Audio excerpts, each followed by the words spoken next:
bonjour et bienvenue à Visionnaire. Aujourd'hui, écoutez, je vous l'ai dit en début de saison, on va parler de santé.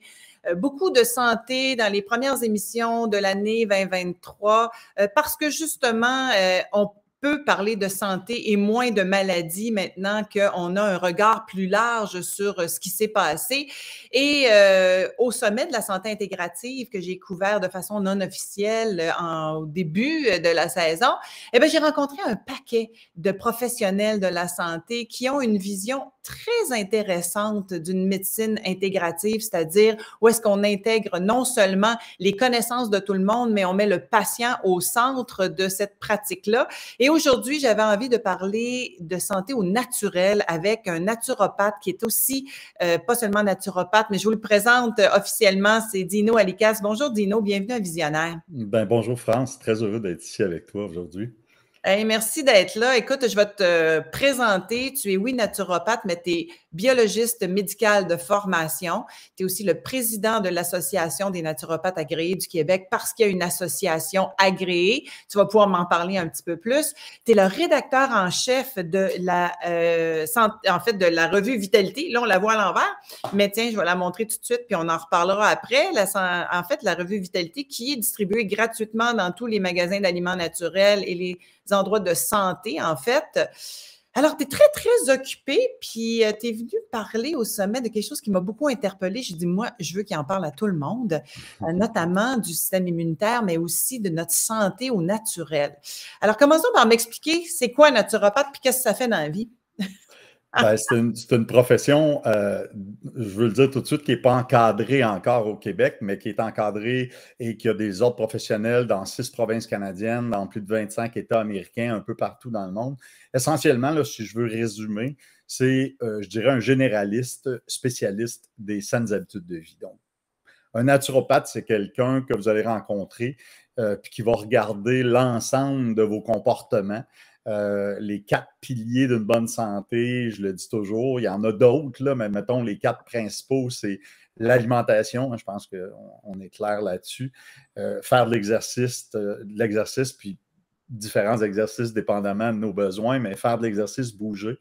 Le troisième, c'est la gestion du stress et finalement le sommeil. Donc, il faut vraiment avoir ces 4 piliers-là bien balancés pour être en santé. Donc, le naturopathe, c'est un peu ça qu'il fait. Il regarde ce qui se passe à ce niveau-là et va orienter, en fait, vers des pratiques qui améliorent ça, ces 4 piliers-là. Parfois aussi, le naturopathe va recommander ce qu'on appelle des PSM, des produits de santé naturels. Au Québec, puis même au Canada, il n'y a pas beaucoup de spécialistes des produits de santé naturelle.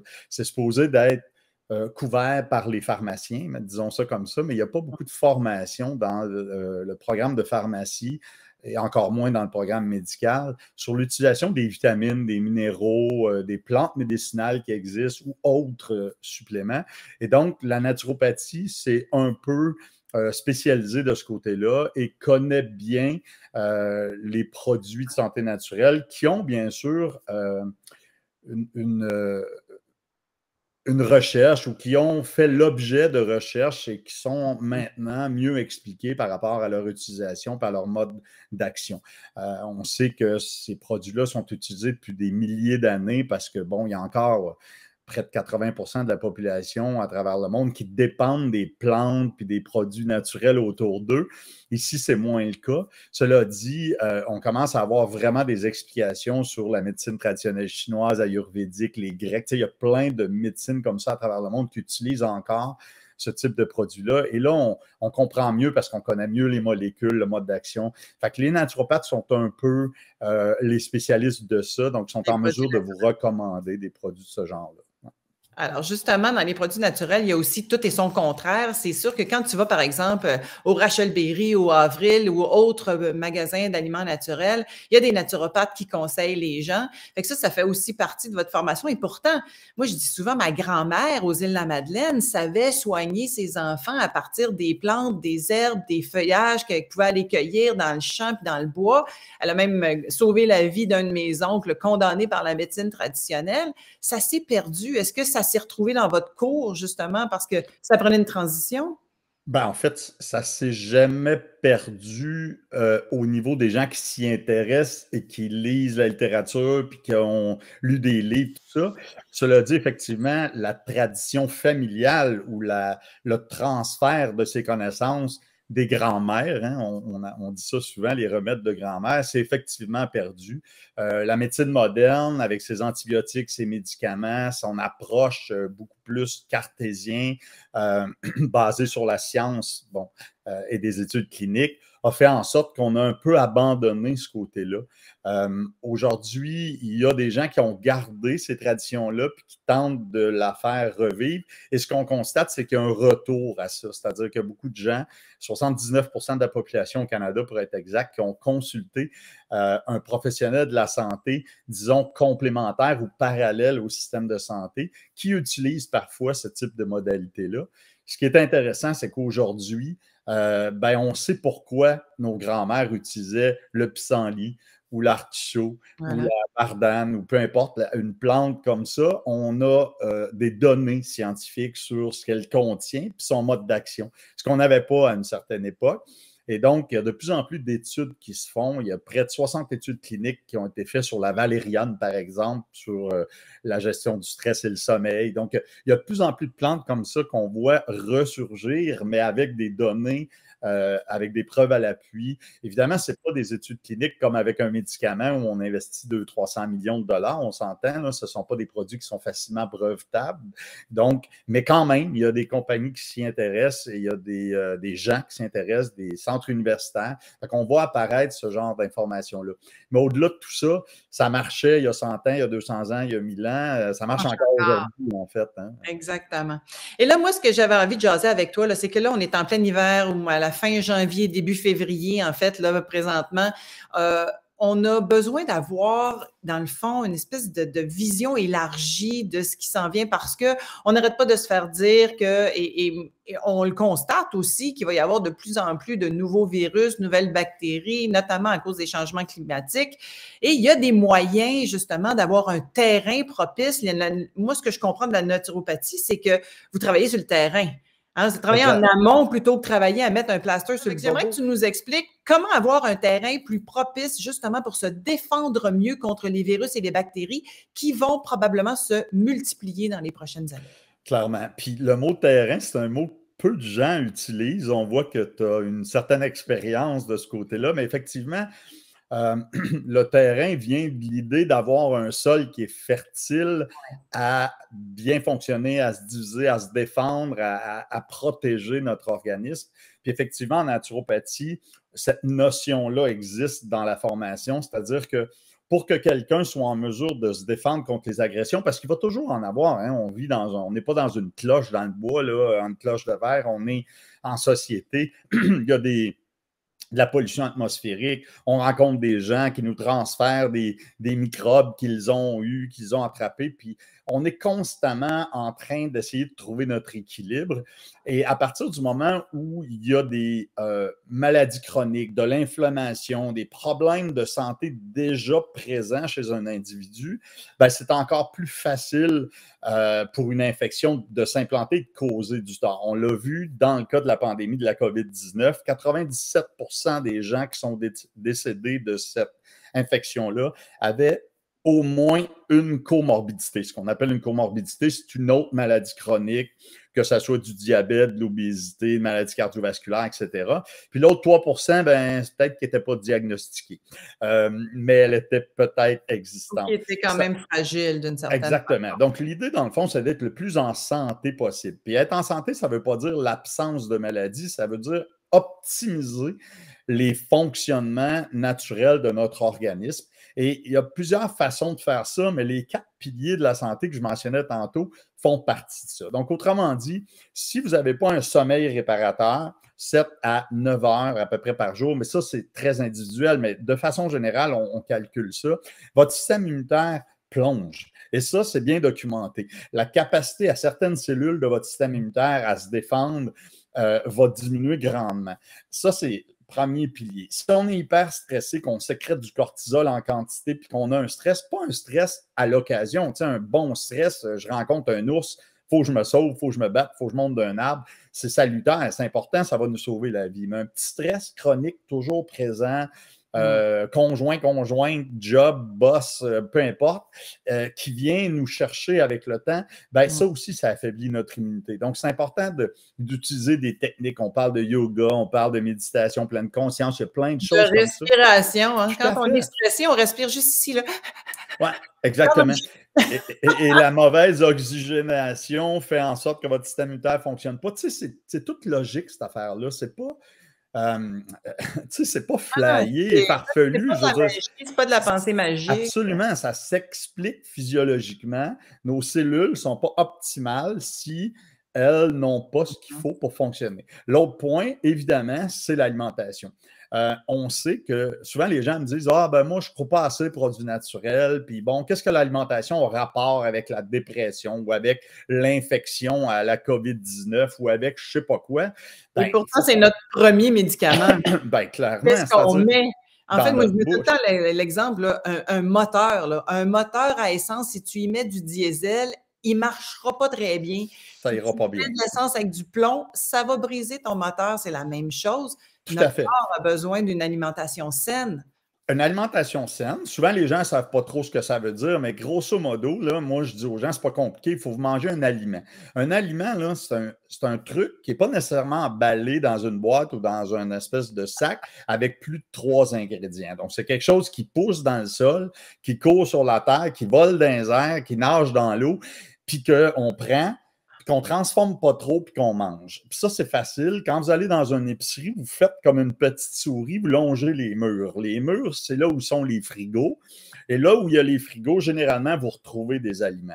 Donc, ça veut dire quelque chose de... Je t'interromps de juste te dire, moi, à chaque fois qu'on parle de ça, à cette émission-ci ou à l'autre d'avant, je dis tout le temps, moi, je fais mon épicerie de droite, fond et gauche. Je ne vais jamais dans les allées au milieu parce que c'est tous les aliments transformés. Tout à fait. C'est le meilleur conseil qu'on peut donner. Évidemment, il y a des exceptions, mais on s'entend, là, on comprend l'image. C'est ça, manger. Mais en plus, dans les aliments, il y a des nutriments macro qu'on appelle protéines, glucides, lipides, là, puis il y a des trucs qui sont essentiels. Quand on prend une protéine, par exemple, il y a des acides aminés essentiels. Quand on prend un lipide, il y a 2 lipides essentiels, un oméga 6, un oméga 3. Ça, c'est important de faire partie de l'alimentation. Mais là où je voulais en venir, c'est qu'il y a des micronutriments. Il y a des vitamines et des minéraux. Ça, là, c'est essentiel. Pourquoi? Parce que j'en ai absolument besoin pour vivre, puis je ne suis pas capable de les fabriquer moi-même. Je ne peux pas produire de la vitamine C moi-même à partir de mon alimentation. Même chose pour toutes les vitamines, tous les minéraux. Donc, ils doivent provenir de notre alimentation. On n'a pas le choix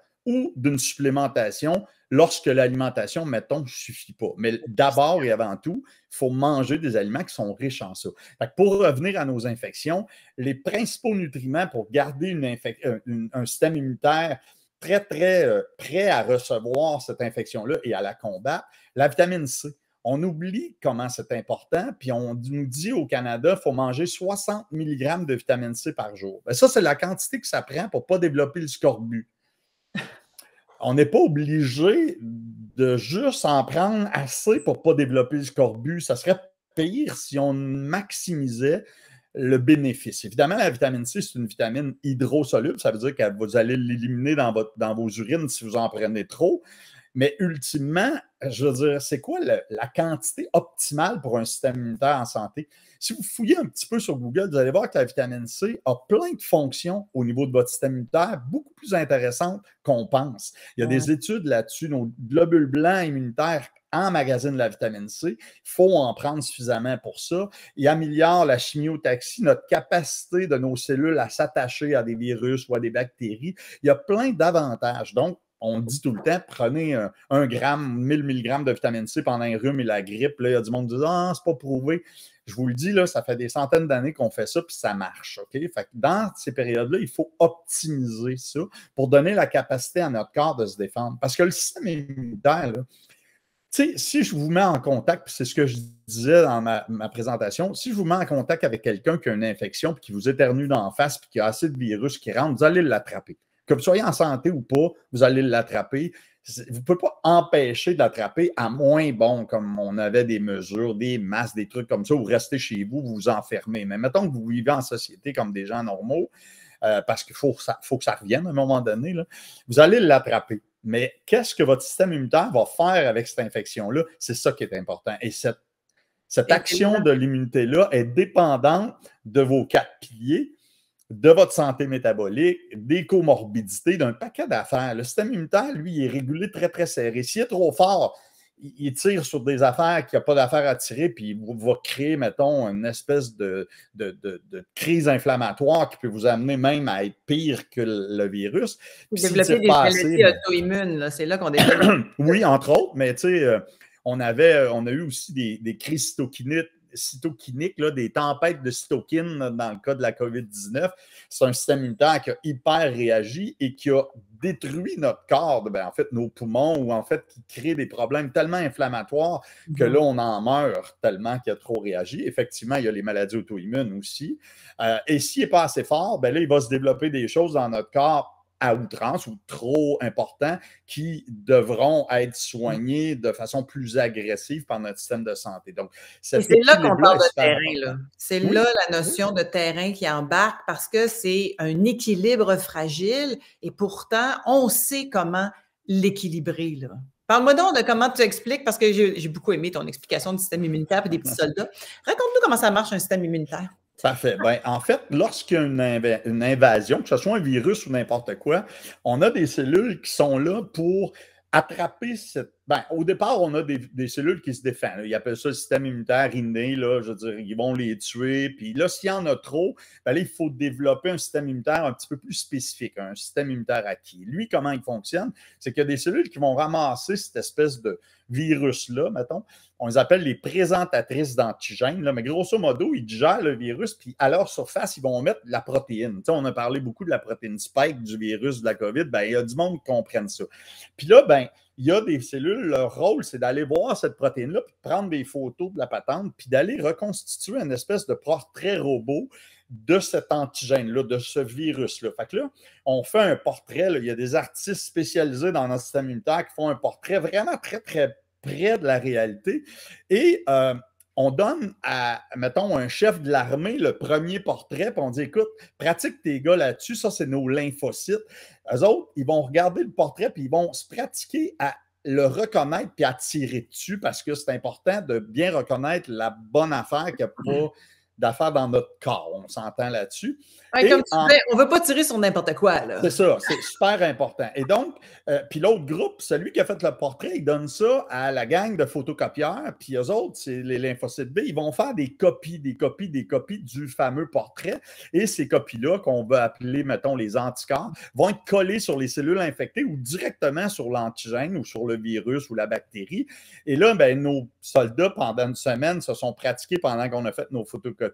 Puis là, c'est enclenché. Le système immunitaire acquis va regarder partout où il voit le poster, boum, il tire, il l'élimine. Puis à un moment donné, ces soldats-là, ils viennent tellement craquer que là, ils ont envie de tirer, puis là, ils ne trouvent plus de poster. Fait que là, ça le tente. Puis là, il y a un groupe de calmants, là, tu sais, il y a des cellules, là, on les appelle les helpers, là, qui viennent ici, puis disent, oh, OK, on se calme, on respire, puis on arrête de tirer. Et là, on calme cette réaction-là et on élimine les fameuses cellules qui sont supposées tirer. Puis on garde juste celles qui ont emmagasiné le portrait. Hein? C'est nos cellules mémoire, mettons. Puis eux autres, on les met dans une filière. Puis si jamais vous rencontrez le même virus, mettons H1N1, la fameuse grippe qu'on a eue en 2009 là, pendant des années, vous allez l'attraper, mais on sort le poster, on fait des copies très, très rapidement, puis vous n'aurez même pas le temps de vous en rendre compte. Il n'y aura pas de dommage de fait, vous n'aurez même pas les symptômes, on va l'avoir éliminé avant même qu'il puisse causer des problèmes. Donc, c'est toujours la première fois qu'on a besoin d'avoir une bonne équipe avec tous ces éléments-là pour être capable, en dedans d'une semaine, de l'éliminer. On dit souvent une grippe, ça dure une semaine ou 7 jours, là, c'est selon. C'est la même affaire, en fait, c'est ça. Ça prend entre 6 et 10 jours à faire tout ce que je viens de vous décrire, à faire le portrait, à faire des copies, puis à entraîner l'armée. Mais une fois que ça c'est fait, c'est spectaculaire. C'est juste ça, en fait. Il faut s'assurer que cette équipe-là soit bien coachée, soit bien entretenus, aient tout ce qu'il leur faut pour faire leur job. Des fois, ça prend du zinc, de la vitamine C, ça prend des antioxydants, ça prend des éléments de notre alimentation qui vont favoriser cette communication-là aussi entre ces différents cellules-là. Notre microbiote intestinales, nos bactéries intestinales, c'est le siège de notre immunité. Il y a beaucoup de gens qui ont de la difficulté à saisir comment dans notre intestin, on peut envoyer un message au niveau des poumons ou ailleurs pour dire « Hey, il se passe de quoi? Go, là, c'est le temps de se mettre en branle. » Bien, ça sert à ça, en fait, le microbiote. Il faut bien l'entretenir parce que tout ça, c'est interrelié. Il n'y a pas de séparation dans notre corps. Tu sais. Je veux dire, vous avez une infection quelque part, mais c'est tout l'organisme qui se mobilise pour aller régler le problème. Et donc, chaque partie est importante et tout ce qu'on a besoin pour maximiser l'efficacité de ces parties-là est essentiel. Donc, bouger, bien dormir, gérer son stress et bien sûr manger et avoir les bons nutriments dans notre alimentation, puis des suppléments s'il faut. Puis là, après, ben, les plantes, c'est une addition à ça. Il y a des choses extérieures, moi je les appelle mes mercenaires. J'ai moi ce que je suis capable de produire, mais je suis capable d'aller chercher des choses à l'extérieur qui vont encore me donner un coup de main de ce côté-là. Avant qu'on arrive aux plantes, parce que oui, effectivement, puis ça, c'est le fun parce que l'herboristerie, qui est comme la troisième grande médecine, là, quand moi je parle des médecines qui doivent se réunir, il y a la médecine traditionnelle allopathique, la médecine ancestrale, la médecine des herboristes, en fait, ce que vous faites vous autres aussi, puis la médecine énergétique, dont on parlera une autre fois. Fait qu'effectivement, l'herboristerie, ou en tout cas la compréhension de ce que les plantes peuvent apporter, c'est fantastique. Mais avant d'arriver, parce que ça, c'est quand on a besoin de se soigner. Mais là, tu as pas parlé de la vitamine D, puis je suis un peu intriguée parce que, mon Dieu, tout le monde parle de la vitamine D non-stop là, pour... en fait, ça fait partie. La vitamine D, c'est une vitamine, on l'a nommée comme ça, mais c'est comme une pro-hormone. En fait, on est capable d'en fabriquer à partir des rayons UV du soleil. Donc, on a des molécules, une fois en contact avec les UV, qui vont être modifiées et former de la vitamine D. Fait que, je ne l'ai juste pas parlé, mais effectivement, c'est probablement la vitamine, surtout ici, là, au Canada, que tout le monde devrait prendre sans exception tout le temps. Pendant l'été, on peut prendre une petite pause, mais à partir, je vous dirais, il y a 2 mois par année où on a suffisamment d'UV en contact avec notre peau, et ça, c'est dans la mesure où vous vous exposez. Effectivement, la vitamine D a un rôle majeur à jouer, non seulement pour nos os, mais clairement pour notre système immunitaire. Elle a un rôle majeur de cofacteur pour aider nos cellules immunitaires, un peu comme je l'ai mentionné avec la vitamine C tantôt, sauf que la vitamine C, on peut en avoir dans notre alimentation. De la vitamine D, malheureusement, il y en a à peu près pas dans l'alimentation. Il faut vraiment en prendre en supplément ou s'exposer au soleil. Comme on ne peut pas s'exposer au soleil au Canada, ben, il faut en consommer comme supplément. Il y a quelques trucs de même, le zinc, le magnésium, que je considère que dans notre alimentation n'est pas suffisamment présent à cause des sols qui sont dévitalisés ou tout simplement parce qu'on ne mange pas des aliments qui en contiennent. La vitamine D, effectivement, en fait partie. Puis on l'a vu dans les infections respiratoires. Il y a des populations, entre autres dans la COVID, on l'a observé, des populations de gens qui ont la peau plus foncée, qui ont beaucoup plus de difficultés à laisser passer les UV et à produire de la vitamine D. Donc, c'est pour ça qu'ils vivent plus proche de l'équateur normalement. Donc, plus tu es près d'un site où il y a beaucoup d'ensoleillement, plus tu as la peau foncée. Non seulement pour te protéger, parce que trop, c'est comme pas assez. Trop d'UV, c'est dangereux. Donc, ça te protège. Puis, en même temps, bien évidemment, tu arrives à produire quand même ta vitamine D parce qu'il y a tellement de soleil, même si tu as la peau un peu plus foncée, ça marche. Mais aussitôt que ces gens-là qui ont une peau un peu plus foncée migrent vers le nord, là, ils sont dans le trouble. Puis, on le voit de plus en plus, ils sont affectés par des problèmes immunitaires puis des infections plus que la moyenne des gens à peau plus pâle parce que leur taux de vitamine D diminue. Et même, on a des tests, puis on a des tests, même dans des pays comme le Brésil, où il y aurait 20% de la population qui aurait un taux de vitamine D suffisant, parce qu'on a tellement dit aux gens de se protéger du soleil depuis 20-30 ans, que maintenant, même quelqu'un qui vit dans le sud pourrait avoir une carence en vitamine D. Fait qu'imaginez quand vous vivez au Canada, il y a beau faire soleil, une journée d'hiver, il n'y a pas d'action des UV suffisamment puissant. Fait que oui, clairement. Mais tu sais, des exemples de produits qu'on pourrait prendre pour améliorer notre immunité, il y en a plein. On s'entend, toutes les vitamines, tous les minéraux ont un petit rôle à jouer de ce côté-là. Certaines plus que d'autres. Je pense à la E, à la D, à la C. Au zinc, au cuivre, au magnésium, au fer dans les minéraux. Fait que c'est sûr que tout ça, c'est des notions qu'on apprend si on étudie comme moi je l'ai fait, mais que les gens peuvent aussi trouver s'ils fouillent un petit peu.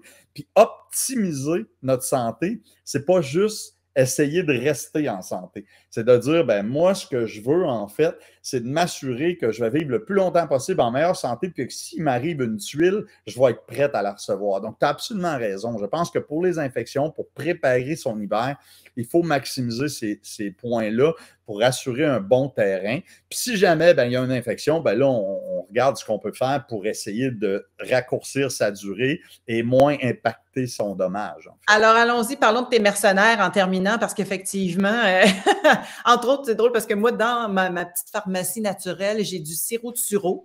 Tu en as parlé pendant ta conférence. J'ai aussi de l'huile d'origan, des petits trucs comme ça pour casser n'importe quel premier symptôme, mais 9 fois sur 10, j'y arrive quand même. Ça marche. Effectivement, quand on les prend plus tôt, les infections, souvent, on est capable de casser. Tu sais, on dit des casse-grippes. On a la même chose dans les produits médicaux. Là, on a une espèce d'antiviral qui s'appelle le Tamiflu. Mais si vous dépassez 24 heures, si vous ne le prenez pas au bon moment, ça ne marche plus. Bon, dans le cas d'une infection virale, c'est un peu la même chose. Avec les plantes, il faut vraiment être très rapide. Mais il y a des plantes qui non seulement vont améliorer la qualité de votre immunité et votre réponse à l'infection, mais il y a des plantes comme l'échinacée, par exemple, ou le sureau que tu viens de nommer, qui ont des actions directement antivirales, qui vont empêcher le virus de rentrer dans la cellule et même d'en ressortir, de se multiplier. Et ça, c'est de mieux en mieux documenté.